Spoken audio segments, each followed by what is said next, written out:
കാർത്തിയേട്ട ഇത്? കാർത്തിയേട്ടനല്ല, I am Karthik, assistant commissioner of police.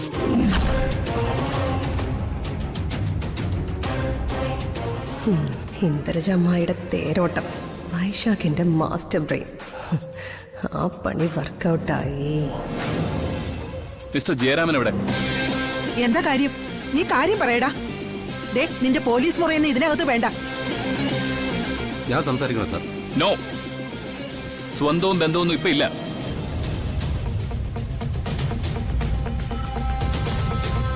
ഞാൻ പോലീസ് ഡിപ്പാർട്ട്മെന്റിലെ ഒരു ഉയർന്ന ഉദ്യോഗസ്ഥന്. മിസ്റ്റർ ജയരാമനെ തിരക്കിയാണ് ഞങ്ങൾ വന്നത്.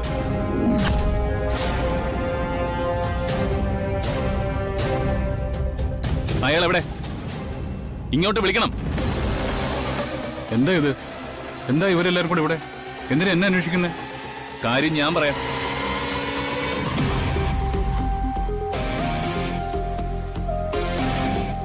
മായമ്മ എന്ന് പറയുന്ന ഒരു സ്ത്രീ കൊല്ലപ്പെട്ടു.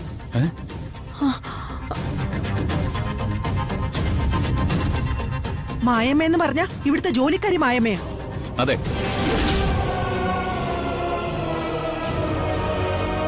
എന്റെ ദൈവമേ, ഞാനിന്നലെ അവരെ വീട്ടിൽ കൊണ്ട് വിട്ടതാണല്ലോ. അതെ, വീട്ടിൽ കൊണ്ട് ചെന്ന് വിട്ടു. പിന്നെ അവരെ കൊന്നിട്ട് തിരികെ പോന്നു.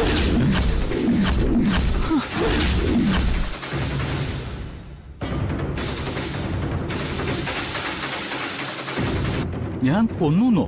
എന്താ സാർ ഇത്? അതെ, നിങ്ങൾ അവരെ കൊന്നു. അനാവശ്യം പറയരുത്. താൻ പോലീസ് രാജ്യം നോക്കത്തില്ല. എന്റെ മോൻ ആരെയും കൊന്നിട്ടില്ല. ഒന്നെങ്കിൽ നിങ്ങൾ സ്വപ്നം കണ്ടതാ, അല്ലെങ്കിൽ എന്റെ അച്ഛനെ തകർക്കാനുള്ള ചതിയായത്. ജയറാം മായമ്മയെ കൊന്നതിന് തെളിവുകളുണ്ട്.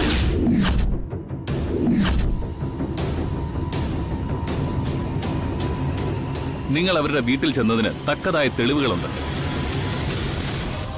അതിന്റെ വീഡിയോ വരെ ആരോ ഞങ്ങളുടെ കമ്മീഷണർക്ക് അയച്ചിട്ടുമുണ്ട്.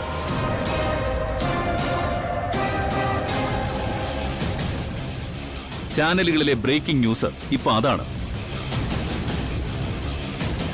ആ കൊലപാതകം ചെയ്തത് നിങ്ങളാണെന്നുള്ള മട്ടിൽ എല്ലാ കണ്ണുകളും നിങ്ങളുടെ പിന്നാലെയാണ്.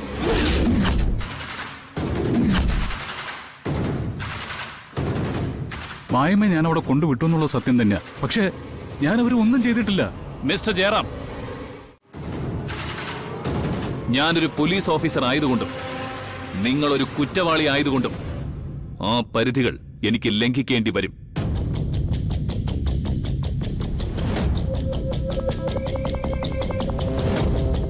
നിങ്ങൾ ഞങ്ങളോട് സഹകരിക്കണം. നിങ്ങൾ ഞങ്ങളുടെ കൂടെ വരണം. കാർത്തി അല്ല, ACP കാർത്തിക്.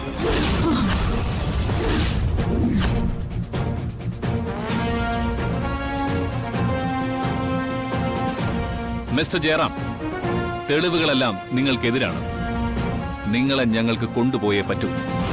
എതിർത്താൽ പോലീസിന് ബലം പ്രയോഗിക്കേണ്ടി വരും. അതിനിട വരുത്തരുത്. ഇത് ശത്രുക്കളും പോലീസും ചേർന്നുള്ള ഒത്തുകളിയാ.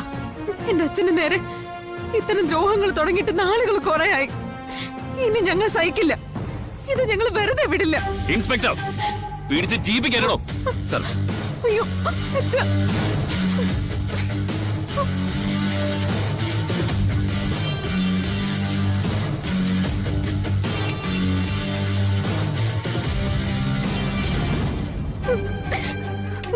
അയ്യോ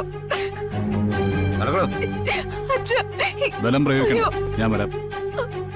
കാർത്തിയേട്ടാ, അയ്യോ അച്ഛാ.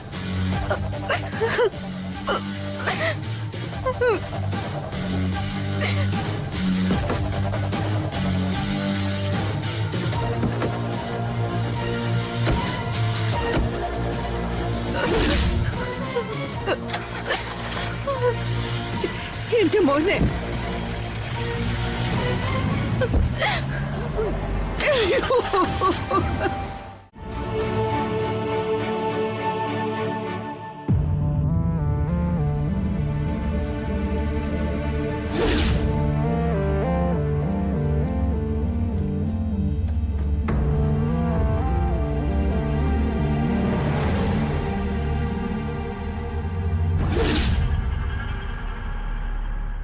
എല്ലാ കുറ്റവാളികളോടും ഞങ്ങൾ ആദ്യം പറയുന്ന വാക്ക് നിങ്ങളോടും പറയുന്നു. നിങ്ങളോട് ചോദിക്കുന്നതിനെല്ലാം സത്യസന്ധമായി ഉത്തരം പറഞ്ഞാൽ ഈ ചടങ്ങ് നമുക്ക് പെട്ടെന്ന് അവസാനിപ്പിക്കാം. ഞാൻ അസത്യം പറയുന്നത് എന്തിനാ? ഞാൻ ഒരു തെറ്റും ചെയ്തിട്ടില്ല. ഇത് ഞങ്ങൾ എപ്പോഴും കേൾക്കുന്ന വാക്കുകളാ. അത് വിട്ടേക്ക്. മായമ്മയെ കൊന്നത് നിങ്ങളാണെന്ന് ഞങ്ങൾക്ക് വ്യക്തമായിട്ടുണ്ട്. അത് നിങ്ങൾക്കെതിരെ ഞങ്ങൾക്ക് കിട്ടിയിട്ടുള്ള തെളിവുകളിലൂടെയാണ്. നിങ്ങളെല്ലാവരും എന്നെ തെറ്റിദ്ധരിച്ചിരിക്കുക. ഞാനൊരു ക്രൂരനൊന്നും അല്ല. ആ പാവത്തെ കൊല്ലേണ്ട കാര്യം എനിക്കെന്താ? ഒരു അനാഥ കുഞ്ഞിനെ വേട്ടയാടാൻ വേണ്ടി സമൂഹത്തിന്റെ മുമ്പിലേക്ക് ഇട്ടുകൊടുക്കാൻ ഞാനൊരു കാപാലികനല്ല സർ. ആ സ്ത്രീയുടെ മരണം തന്നെ എന്നെ മാനസികമായിട്ട് വല്ലാതെ തളർത്തിരിക്കുക. എനിക്ക് അവരുടെ അനുകമ്പയുണ്ടായിരുന്നു, അലിവുണ്ടായിരുന്നു. ചെറുപ്പക്കാരികളായ സ്ത്രീകളോടുള്ള നിങ്ങളുടെ അനുകമ്പ വളരെ പ്രസിദ്ധമാണല്ലോ. മറ്റൊരു സ്ത്രീയോടുള്ള അനുകമ്പ പരിധി വിട്ടിട്ടാണല്ലോ അവരെ ഫ്ളാറ്റിൽ നിന്ന് തള്ളി താഴെയിട്ട് കൊന്നത്. ആ കേസിൽ ബഹുമാനപ്പെട്ട കോടതി ഇദ്ദേഹത്തെ വെറുതെ വിട്ടതാ. അതിവിടെ കുത്തിപ്പൊക്കേണ്ട കാര്യമില്ല. കോടതി വെറുതെ വിട്ടെന്ന് കരുതി അതൊരു കൊലപാതകം അല്ലെന്ന് പറയാൻ പറ്റുമോ? ഇൻസ്പെക്ടർ പറയുന്നത് കോടതി അലക്ഷ്യ. You are a law enforcement officer. Don't forget that. തുറന്നു പറയൂ, മായമ്മയെ കൊല്ലാനുള്ള കാരണം എന്തായിരുന്നു?